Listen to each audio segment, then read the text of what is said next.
Muy buenas tardes, muchas gracias por asistir a este conversatorio donde vamos a presentar el libro Las formas de lo natural de Ricardo Cárdenas. Estamos muy contentos de participar en Arbo en esta oportunidad, no solamente como patrocinadores, sino también contándoles un poquito de este libro. Nos acompañan aquí, pues por supuesto, además de Ricardo Cárdenas, está Claudia Hakim, directora del Mambo, una persona con un recorrido muy importante en este mundo de las artes y que ha querido también pues acompañar esta conversación sobre lo que significa la obra de Ricardo Cárdenas, la búsqueda de Ricardo que se materializa en este libro. Y por supuesto el maestro Eduardo Serrano es uno de los autores que ustedes van a encontrar en el libro, un curador pues de una experiencia única que también ha seguido muy de cerca la evolución de Ricardo. Ricardo, un artista que nos ha permitido conocer mucho, no solamente de su obra, sino de cómo llega él a esa expresión final. Yo soy Gonzalo Velázquez de Celsia, estamos muy contentos de participar hoy porque este proceso de este libro fue distinto a cualquier otro. Ustedes van a ver un libro que, como Ricardo lo dice, no es un libro de obra finalizada, sino que muestra al artista mucho desde la perspectiva del oficio, de la cotidianidad, de la búsqueda, y que en el libro no solamente pueden ver la obra finalizada, sino también todo el proceso. Celsia, para quienes nos han preguntado, porque muchas veces nos preguntan qué es eso de Celsia, es una compañía relativamente nueva de energía, está hace unos 8 o 10 años en el mundo de la energía y tiene en el ADN toda una historia de las compañías que le precedieron, como Colinversiones o Coltabaco, en apoyar artistas y en general las expresiones artísticas del país. Ha estado en diferentes escenarios y nos ha parecido importante hacer una serie de artistas que tengan un cuerpo de obra interesante, pero que hasta el momento no hayan tenido un libro. Artistas principalmente colombianos, no hay una preferencia específica por una región, y desde ya les anunciamos que la artista preferida, elegida para el próximo libro va a ser Ana Patricia Palacio. Estamos haciendo un recuento de su obra desde los años 80 y esperamos que Mambo nos invite. ¿Dónde está Joaquina? Para estar aquí también presentando ese libro maravilloso el año entrante. Así es que bienvenidos, no les quiero quitar más las palabras a quienes deben tenerla. El maestro Serrano va a ser el moderador y pues ojalá que esto tenga toda la buena energía que tiene Celsia. Pues que me siento privilegiado de que el conversatorio sea con dos escultores como Ricardo y Claudia, que son dos escultores contemporáneos, cuya obra, pues, primero que todo, las dos son en metal y en segundo lugar, son obras que reúnen toda la historia de la escultura moderna y contemporánea en sus respectivas maneras de expresión. Quisiera, es decir, como para situarnos un poquito en contexto, comenzar por preguntarle a, primero las damas, ¿cierto, Ricardo? Sí, claro. ¿Primero la qué? Las damas. Ah, pero la edad. Por preguntarle… Perdón, yo quiero decir una cosa, yo quiero agradecer también de estar aquí porque soy una gran admiradora de Ricardo, pero aquí lo que se trata es de Ricardo, porque soy una gran admiradora, así que no de dos escultores, sino de este escultor y este libro maravilloso que nos están presentando hoy. No, pero son dos escultores de todas maneras. Sí, bueno, Ricardo, hace poco te hacía una entrevista para la Galería La Cometa, donde entre otras cosas hay una exposición de Ricardo Cárdenas que no se la pueden perder, es maravillosa, y te preguntaba, ¿cuándo tomaste conciencia de que eres artista? Bueno, bienvenidos, muchas gracias por estar aquí, muchas gracias a Celsia y aquí a los compañeros Claudia, Eduardo y Gonzalo. La verdad, yo me puse a pensar cuando Eduardo me hizo esa pregunta y me di cuenta cuando me preguntaron profesión u oficio en una de esos formatos que uno tiene que llenar para una visa o algo, y eso fue hace como unos 4 años tal vez. Y ahí puse escultor y dije, pues sí, como que se bajó bandera oficialmente, aunque la primera exposición había pasado mucho tiempo atrás, pero desde pequeño, no sé exactamente por qué, no quería entrar al mundo del arte, me encantaba hacer arte, el oficio del artista, pero no entrar al mundo o al juego del arte. Yo creo, Eduardo, que ahí fue como un punto de quiebre en el que cuando ya me enfrenté a la respuesta de escultor, dije ya, 100%. Sí. Bueno, el libro es básicamente una escultura. El libro es un objeto en el espacio, es un objeto que tú diseñaste o ayudaste a diseñar o participaste en el diseño del libro. Y me pregunto, Claudia, ¿cuándo tendremos nosotros un Celsia en Bogotá? ¿Cuándo tendremos nosotros un mecenas como Celsia en Bogotá que nos haga libros de artistas? No, yo estoy seguro que Celsia tiene esa capacidad de multiplicarse, así que Bogotá, Medellín, Cali, estoy segura que se va a multiplicar, porque en Medellín hay grandes artistas, pero se terminan, hay que seguir con Bogotá, con Cali, y yo sé que se multiplicará. El maestro Eduardo está jugando un billar a 3 bandas. Le pregunta a Claudia para que conteste yo. No, Eduardo, yo creo que hay un interés muy grande porque estas expresiones artísticas que de otra manera no tendrían una visibilidad suficiente para que se abra un poco más el mercado, para que la gente disfrute más arte, es uno de los elementos básicos de lo que Celsia cree dentro de su responsabilidad social. Un término bastante gastado, pero esto nosotros lo hemos visto con Ricardo. Ricardo de alguna manera nos decía, yo después de esto ya no me puedo devolver. Entonces yo creo que eso es lo bonito, que este tipo de cosas se hacen con ese ánimo de que las personas puedan tener una mayor visibilidad y muchos otros colombianos y personas de todo el mundo puedan conocer a los artistas. Es que lo que Gonzalo dice del libro, perdón que me meta, y complementando un poquito la respuesta anterior, yo empecé a hacer arte a los 5 años. A los 5 años me llevaron a Bellas Artes mis papás, nunca me salí de allá, estuve 18 años y eso ya se vuelve un hábito, ya se vuelve una rutina, el estar pensando en arte, el estar haciendo arte, sin ningún propósito, exactamente yo lo hacía. Pero fueron pasando eventos como la pregunta aquella, y cuando apareció lo del libro, yo lo primero que les dije, pues ahora ya sí no me puedo volver, ya estoy comprometido ya con Celsia, con el libro, con ustedes, con Eduardo que escribió, y fue un ejercicio muy bonito, una experiencia muy fluida, que ya me parece también chévere como que hablemos de cómo se llegó a este libro, ¿cierto? Y bueno. ¿Puedo intervenir antes? Yo creo que el libro es un gran reconocimiento a un artista, eso es de ahí, o sea, cuando le sacan un libro a un artista es un gran reconocimiento, y no es que por eso no vaya para atrás Ricardo, porque estoy segura que Ricardo siente muchísimo lo que él hace, o sea, la palabra escultor va a ser desde ahora a siempre. Voy a contar una pequeña anécdota que el Museo de Arte Moderno, digamos que inició este año su nuevo programa expositivo, y yo no soy curadora, yo tengo aquí al curador al lado que fue el que hizo la curaduría en el museo, pero hago un análisis como del público, yo como que siento lo que puede ser en el momento indicado en el espacio. Abríamos nuevamente el museo con una puerta nueva, con accesos nuevos, con cambios en la infraestructura del museo. Yo dije, Ricardo es la persona donde el público va a traer al público, donde la gente va a sentir experiencias, donde la gente va a entrar con una sensación diferente, y fue así como Ricardo, a través de sus elementos que son como hilos metálicos, hilos de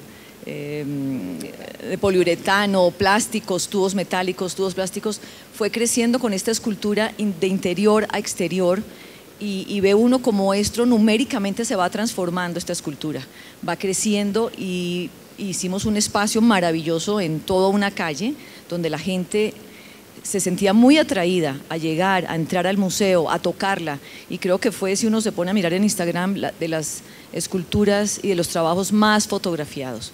O sea que yo creo que Ricardo lleva esto en el alma, porque era emocionante verlo trabajar en el museo durante 15 días de sol a sombra.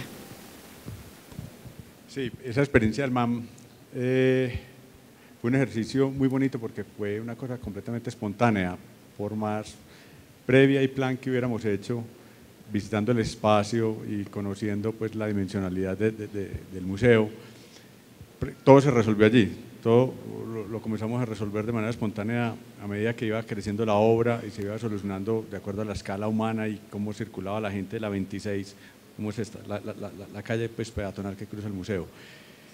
La sexta, bueno, la sexta. Y sí, fueron 3 semanas, Claudia. No, fueron 3 semanas de trabajo intenso, realmente muy divertido, que era hacer el oficio del artista en vivo, en directo, pues con los peatones, cruzando y viendo la construcción y cómo esta iba apoderándose del espacio público. Fue un ejercicio muy, muy bonito. Qué lástima que no quedó registrado en el libro, pero bueno, hay que hacer algo. Para el segundo tomo. Ah, bueno, de pronto. ¿Por qué se te ocurrió hacer el libro en ese formato como tan poco tradicional? Vea, cuando Celsia propuso hacer un libro, afortunadamente coincidimos en varias cosas. Primero, no queríamos hacer un libro de postales, ni que se mostrara la obra terminada. Queríamos hacer un libro que fuera para todo el mundo, es decir, que se conociera el taller de puertas hacia adentro y luego el resultado que es obra terminada, experimentos y ejercicios que se hacen con obra efímera. Y una parte muy importante que era como lo que llevó a la obra que se ve, que es la observación y un proceso pues casi diría como enfermizo de dibujo, de repetir el mismo dibujo, y eso hace que la obra, a medida que yo voy repitiendo esos dibujos mentales o escenas que veo en la naturaleza, comienzo a repetirlos una y otra vez, es como si pasara por un efecto de tamiz o de filtro y queda una composición de líneas. Si ven las obras en general que acompañan el libro, todas están hechas con elementos lineales. Todas estas obras son fabricadas de manera espontánea. No hay una ruta, no hay un norte, no hay un plano que yo pueda entregarle a alguien para que construya la obra.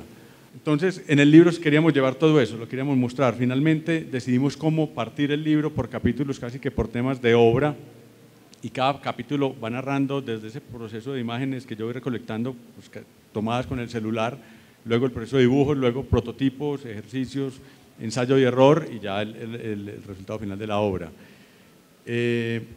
Lo de la caja exterior fue pues como una idea que fue pasando a medida que el libro como que iba creciendo y madurando, y dijimos, pues hagamos un objeto libro también, ¿cierto? Y bueno, fueron como ejercicios que fueron pasando a medida que… Es como una escultura realmente, ese libro puesto verticalmente es como una… Más pagadito. Ese libro, digo, puesto verticalmente es como una escultura de Ricardo. Veo que aquí al comienzo del libro hay una frase lapidaria de Ricardo que dice: un libro de artista no debe ser un catálogo, debe ser un medio para entender la obra y el proceso creativo. Era un poquito lo que decía el doctor Gonzalo. Sí. Es que eso va con lo mismo que yo decía antes, que yo espero que no sea jamás mal interpretado, y era realmente lo que a mí me llevó a hacer esto, era la pasión del oficio del artista y era hacer arte. El resto, y por eso el libro también no pretende ser un catálogo para mostrar unas obras terminadas ni el resultado de algo, sino que también se muestre el oficio y la preparación. Entonces, el libro, en el buen término de la palabra, queríamos que fuera un libro sucio, queríamos que fuera un libro que se pudiera tocar, que se pudiera mirar. Por eso tiene dos papeles. Tiene el papel donde uno hace el oficio íntimo del dibujo, y hay esas hojas que son como de un color más amarillo, más crema, son las mismas hojas donde yo realizo todos los dibujos previos como preparación de la obra. Y lo del catálogo sí le tenía mucho miedo a que fuera un libro casi que intocable, que la gente de pronto no se debiera tocar porque fuera un libro estéticamente perfecto. No, yo creo que es un libro que invita, la misma portada que es el plano de una de las obras que hago, pues como que invita a que se vaya descubriendo, y espero pues que eso ocurra con los que lo miran. De escultora a escultor. Ahora sí, Claudia, nos tocó.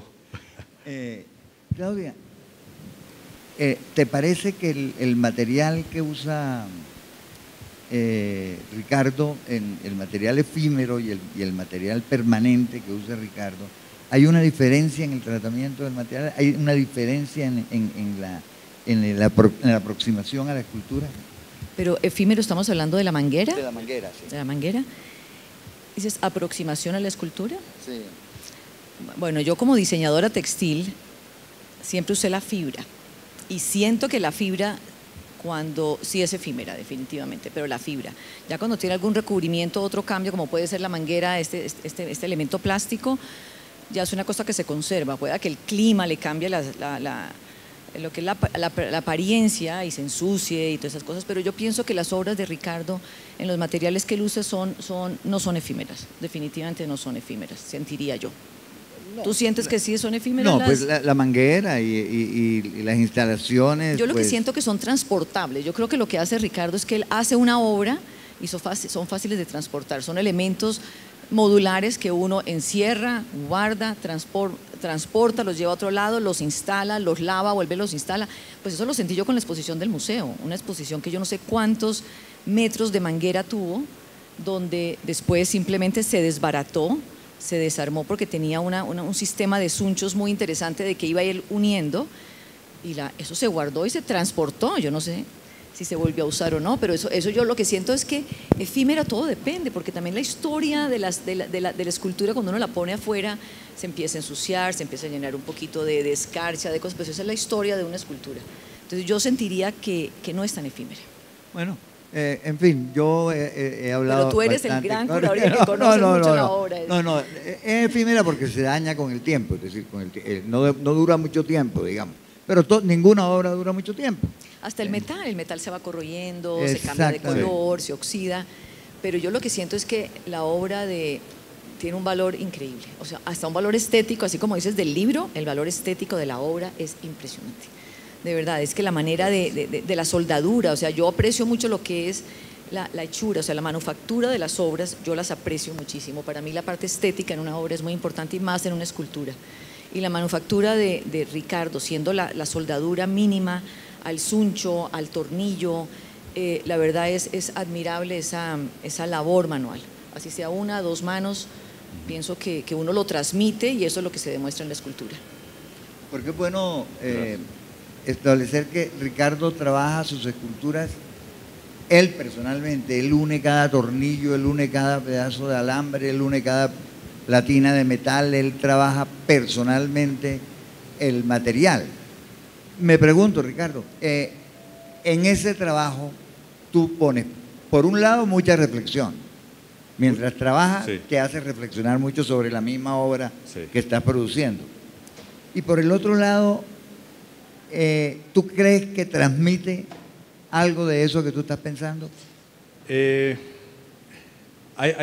que hay una frase en el libro, no sé si alcanzó a quedar, realmente no me acuerdo, y es: la mente trabaja muy rápido y las manos trabajan muy lento.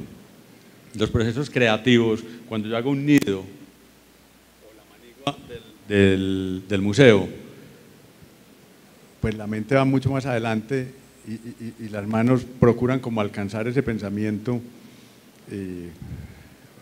para construir lo que se tiene pensado. Mientras se hace un nido pasan horas y horas, es casi un mantra de tejido, de textil.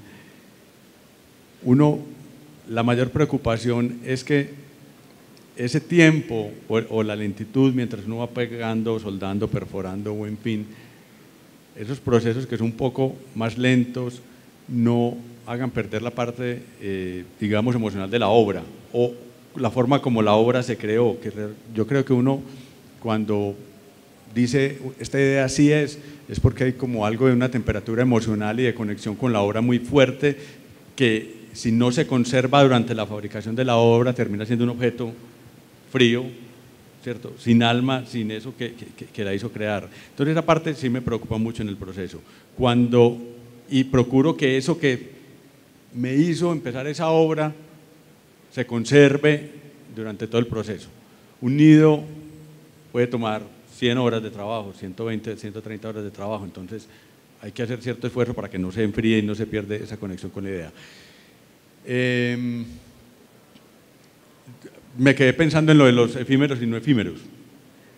Yo creo que hay una cosa que no había caído en cuenta y es el costo. Los materiales como Manguera, que no son unos materiales muy costosos, ahí le permiten a uno tener ciertas libertades, ¿cierto? De ensayo y error, de pronto equivocarse y saber que la cosa pues, se puede componer relativamente fácil, ¿cierto? Y son materiales, como son procesos de sunchos, que se amarran con sunchos, y ese sí fluye muy rápido, ¿cierto? No hay tornillo, tuerca, apriete, pega, etcétera, toda esa operación. Ahí sí hay una conexión muy rápida, muy directa con el dibujo.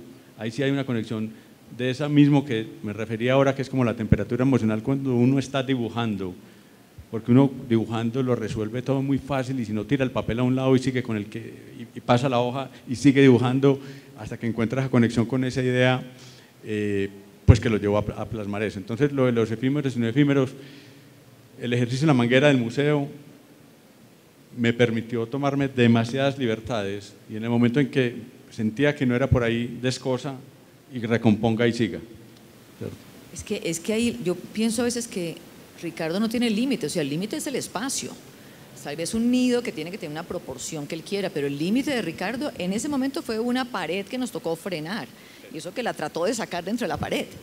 Pero eso es lo que me encanta, porque es que va abarcando, es una felicidad verlo trabajar, verlo crear, y como digo yo, ver numéricamente aumentando esa escultura es increíble. Hay obras, cuando estamos en el museo, me preguntaban que cuándo terminaba, yo le decía a la gente, hay obras que no se terminan, sino que se abandonan, y el caso de la obra del museo es una de las obras, se abandona realmente, porque pues, había que inaugurar, si no yo hubiera tal vez seguido invadiendo el espacio, y con obras hasta de pequeño formato pasa lo mismo.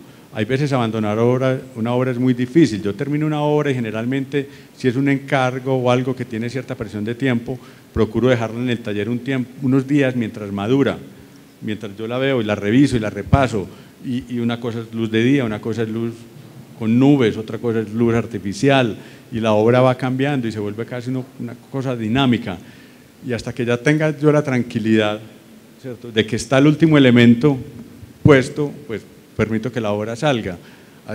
Algunas veces aguantando un poquito de impaciencia o del galerista o de lo que haya la persona que esté de por medio, no sale sino está esa tranquilidad, y en el momento X se declara el abandono y la obra sale, se termina. Geometría y naturaleza. Ay Dios. Nos metimos en términos más conceptuales, sí, a ver. Sí, ya vamos a... Vea,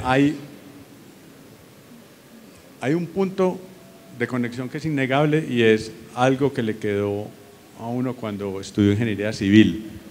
Cuando yo estaba en ingeniería civil, sentía que era una carrera muy árida para mí. A mí me pasó, digamos, el mundo al revés un poco, y es que en mi casa querían que yo estudiara arte y yo no quise estudiar arte, porque pues ya llevaba bastantes años en Bellas Artes y con los artistas, en fin. Entonces tomé la decisión de estudiar ingeniería civil. Como era bastante árida, o así la sentía, yo buscaba conexiones con el oficio del artista, ¿cierto? Y esa pregunta directa yo creo que se puede resolver con el capítulo que se llama Vistas Aéreas, que es como la interpretación de las topografías, ¿cierto? Ahí sí hay una relación muy directa, naturaleza, pues paisaje, que puede ser rural. Generalmente lo trabajo rural, ya últimamente me vengo metiendo un poquito más en lo urbano, pero en la parte rural, contacto con naturaleza, en la interpretación de esas topografías o vistas aéreas. En el resto de obras yo creo que es el dibujo y repetir la misma idea muchísimas veces la que lleva tal vez a una abstracción de la idea original de naturaleza, y que algunas veces llegue a una geometría, una interpretación geométrica de la idea original. Pero la geometría en tus últimas obras es bastante libre. ¿Libre? Libre, sí, no es muy estricta, digamos, ¿no? No, porque las obras realmente, Eduardo, se construyen de manera espontánea absolutamente, completamente. Si tú, por ejemplo, en la galería, las obras que están en el segundo piso, que son, yo diría, son dibujos en metal, porque es multiplicidad de hilos y voy casi que tejiendo en el aire. En determinados momentos yo sí alcanzo a encontrar coincidencias con geometrías, porque esas obras tridimensionales se convierten en bidimensionales dependiendo del punto de vista del espectador, se vuelven completamente planas, y ahí se encuentra uno geometrías, pero con solamente dar unos pasos a un lado o al otro, la obra comienza a ganar volúmenes, ya pierde la bidimensionalidad y se convierte en objeto, en volumen. Entonces, yo creo que no es un propósito de la geometría, es más bien una coincidencia que pasa por la obra. Y el color, Ricardo, porque yo veo que siempre se habla mucho de la naturaleza, una inspiración, aunque la naturaleza al final en la obra no se sienta, pero sí hubo esa inspiración de la naturaleza en un comienzo. Es lo que yo leí en algún momento. Así es. Pero los colores realmente son amarillo, morado, negro, gris, Sí. blanco. Sí. Y es lo que más o menos yo he visto en los colores. Sí. Pero ¿cómo lo trabaja el color ahí? Yo creo que es como uno, cada obra viene con un apellido, no sé por qué, pero sí, casi que desde que la obra se gesta ya trae el apellido de color, más o menos, ¿no? Yo tengo un código interno de colores, tengo realmente, pues ya infidencias de taller, pero es así porque tiene que haber alguna disciplina. Hay 4 amarillos, hay como 7 grises, hay 2 naranjas, hay un rojo, hay 4 azules, hay 2 violetas y hay como 2 negros. Bueno, es muy difícil decir un color negro, pero sí en ese rango sí hay, yo diría que hay 2 negros. Solamente por disciplina y por saber si a una obra hay que hacerle mantenimiento, en fin. Pero el color parte de casi que desde que se concibe la obra. Y es un problema cuando hay un encargo que yo quiero un nido amarillo rojo. No, es muy difícil, ¿cierto? Porque es una obra, volvemos a lo que tú decías ahora, es una obra que puede quedar como un objeto, pues no sé, algunos pues será bonito o trofeo, pero no queda con alma, no. Más bien, cuando son esas clases de cosas que comprometen, yo meto muy tiempo y lo resuelvo si podría funcionar o no. Pero el color, lo repito, sí, casi que es del origen de la obra, sí. Los nombres, lo de la naturaleza, los nombres son, para mí no siempre son afortunados, porque como hay veces terminan siendo composiciones casi abstractas de la idea original, hay que ponerle nombres para poderlas catalogar, ¿cierto? Porque sería difícil, obra 223, obra 224. Entonces hay que ponerle ciertos nombres para poderlas catalogar y tener cierto orden. Sí me preocupa que muchas veces cuando la gente vea el nombre, busque si es un nubio o no. Realmente a mí no me interesa si ve la nubio o no. De pronto lo único literal son los nidos, ¿cierto? Que ahí sí hay una interpretación pues, de nidos. Sí, bastante literal, y que fue algo que quedó de la ingeniería civil cuando estudiaba estructuras y buscando también conexiones con el arte y con el oficio, pues como que empecé a pensar cómo una estructura tan estable como un nido, pues que sirve de hogar, procrear, en fin, que aguante intemperie, vientos, agua, en fin, es construida, es estable y es construida con una fibra absolutamente inestable, que no aporta estructuralmente nada, ¿cierto? Y ahí fue cuando comencé a desarrollar los nidos y ya todavía pues sigo buscando y cuestionándome cómo los nidos se pueden hacer así y terminan siendo estables. Yo hago a veces taxonomía de nidos y comienzo a desarmar nidos y a fotografiar ese proceso y a separar los elementos. Y devolviendo las fotografías, vuelvo a construir el nido. Queda una estructura absolutamente inestable. Visualmente queda parecidísima al nido original, pero estructuralmente, soplo y el nido voló. Bueno, porque el pajarito lo hizo de otra manera. Yo creo Ese que es el ingeniero. Él es el ingeniero. Sí. Usted lo hace con su metal, él con su fibra Sí. seguramente natural. Sí, pero es el cuestionamiento de cómo una estructura se resuelve, cómo son capaces de resolver una estructura absolutamente estable con una fibra completamente inestable. Y los nidos, perdón, que están por aquí y allá en la galería, también, un hilo de esos estructuralmente no aporta nada, pero se desarrolló un lenguaje de construcción que permitió llegar a una estructura que fuera estable. Yo veo en tu obra pues como un resumen de la escultura moderna. Yo veo ahí algo de ready-made, algo de minimalismo, en fin, como de cada periodo de la escultura moderna. Por eso me sorprende tanto que tú hables de impresionismo, que es el primer movimiento moderno, el primero, el más viejo. Sí. Sí, pero es que eso no empezó tampoco ayer, eso empezó desde cuando yo tenía 8 años, más o menos, que estaba en Bellas Artes y la profesora Lidia Zulategui y Mejía nos daba obligatoriamente clases de apreciación 1 o 2 veces al mes. Y entonces, claro, uno muy pequeños, pues lo único que lo atraía eran como las cosas lúdicas, donde había color y, en fin, entonces uno quedaba atraído por Calder, quedaba atraído por las formas de Henry Moore también, pero los impresionistas desde el punto de vista pictórico me atrajeron muchísimo.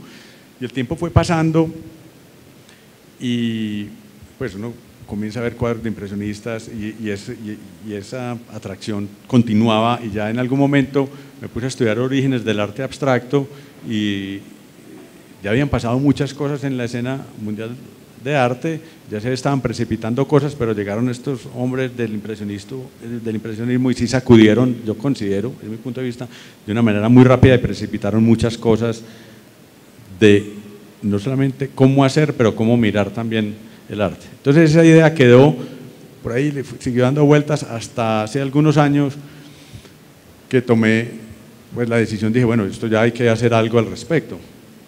Entonces comencé a desarrollar la forma de hacer una obra que tuviera relación con los impresionistas. Siempre me llamaba la atención que si uno tomaba 3 por 3 centímetros de una obra de un impresionista, eso se convertía en una obra abstracta, una composición abstracta, por la forma como ellos, con los brochazos, de forma completamente espontánea, hacían sus composiciones. Finalmente logré la forma técnica, desarrollarla, pero el propósito más a que se pareciera a una sección de una obra de un impresionista era que fuera construida de la manera más similar o ajustada posible a como ellos pintaban, de una manera completamente espontánea, con la paleta llena de colores.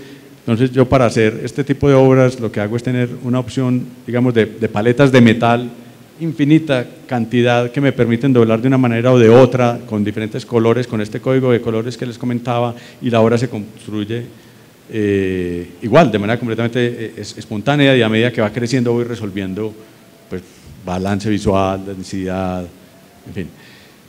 Esa es la historia de por qué me fui hasta los impresionistas. Pensar el arte y hacer el arte. Ahí hay un gap que me gustaría que nos explicara. Claudia, venga, ayúdeme. No, pues, usted, a ver. No, yo creo que, no, venga, vamos a responderla juntos pues. Yo voy una parte y tú vas la otra. Yo ya respondí una parte que era… Ahorita nos vemos, Eduardo, a la salida. No, yo respondí una parte que era, yo creo que es el pensar y el hacer. Hay algo de, yo no sé si es de frustración, porque es que la mente trabaja muy rápido y las manos trabajan muy lentos, y yo creo lo tuyo también, Claudia. Yo creo que hay una coincidencia en cosas, en los trabajos, que es de multiplicidad de elementos, ¿cierto? Y es de elaborar esos tejidos casi infinitos de elementos. Para terminar, finalmente, Eduardo, tiene que uno, yo creo que sacrificar algunas cosas que quiere hacer, porque el proceso de elaboración es muy lento, ¿cierto? Entonces tiene que poner como un filtro de realmente qué hacer y cómo hay que dedicarse, ojalá poder hacer más cosas. También por eso yo creo, ahora que me preguntas, en mi casa tengo, aparte del taller, tengo en la pieza tengo un pequeño taller donde trabajo papel, porque se me permite fluir más y hacer unas cosas de pronto más espontáneas, ¿cierto? Sin buscar nada más que el placer de hacerlo y de poder desarrollar ideas, y de pronto sentir que sí, las hice aunque fuera en papel, no llegaron a metal algunas, por lo mismo cuestiones del tiempo, pero trato de resolverlo así. Bueno, la pregunta es, ¿una obra de arte? No, pensar el arte y hacer el arte, el gap que hay entre las dos.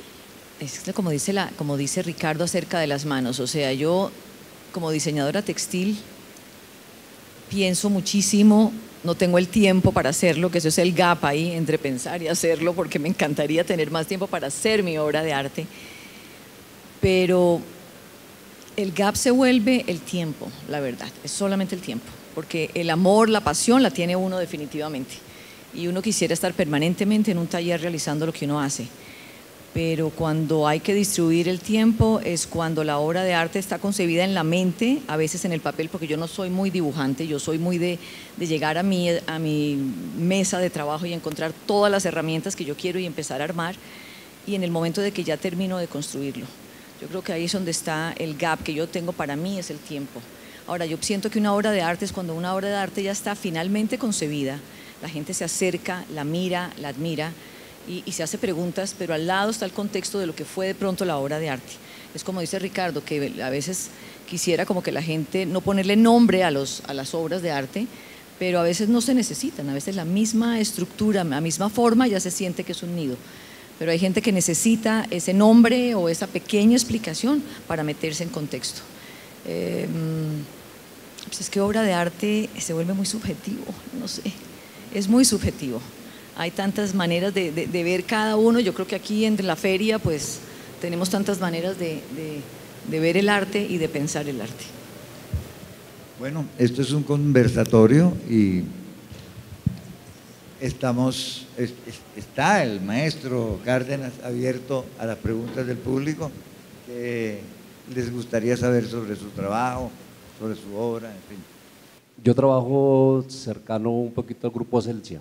Me causó curiosidad escuchar el aporte que tiene Celsia a la cultura y al arte colombiano. A través de Celsia hay escuelas de arte. Celsia tiene inversiones muy grandes en cultura, pero en este momento hay escuelas de arte a través de Celsia en alguna parte de Colombia. Dijéramos, hay una línea muy clara de apoyo a artistas. Tenemos un programa para artistas muy jóvenes que no han hecho su primera exposición, se llama Programa C, en este momento está en el Museo de Arte Moderno de Medellín y en el Museo La Tertulia en Cali. Apoyamos expresiones artísticas, por ejemplo en Barichara, los talleres de papel manual que se hacen allí, apoyamos a través de unas casas antiguas que tenía allí Coltabaco, que fue la empresa predecesora de Celsia. Pues en esas casas están, dijéramos, desarrollando esos talleres, y tenemos este apoyo a otras manifestaciones durante el año de actividades artísticas. Y este del libro, que lo que queremos, estaba hablando ahora con el maestro Eduardo Serrano, es tener una especie como de sello editorial que identifique esos libros para darle cada vez más visibilidad a artistas que están en un punto que se merecen tener ya su libro. Dentro del tema de la creatividad, mirándolo desde la neurociencia, ellos hablan de un camino que es muy del hemisferio izquierdo, que es como el camino planeado, deliberado, y ahí está, por ejemplo, lo que tú hiciste en el campo de la ingeniería, ¿ya? Pero fundamentalmente se habla mucho más de la creatividad desde el hemisferio derecho, que es más espontáneo, ¿sí? Que no es tan planificado, sino que va saliendo sobre la marcha, como también tú lo has presentado. Entonces yo quisiera que dentro de tu trabajo nos explicaras cómo ha sido esa mezcla que has entre los dos hemisferios. Gracias. Yo digo que el resultado es un taller ordenado. Un taller ordenado. Un taller limpio. Leonel Estrada, no sé si conocen quién es Leonel Estrada, fue una persona que figuró mucho en la escena de arte de Medellín, promotor de arte, artista, era odontólogo. Yo a él tuve la oportunidad de conocerlo desde muy pequeño, y yo diría que todo esto que pasó, pues, de cierta forma, tuvo mucha culpa. Porque me conoce desde muy pequeño, cuando supo que yo había estudiado ingeniería civil, él era odontólogo, artista, en fin, y entonces en determinado momento esta conversación se compartió.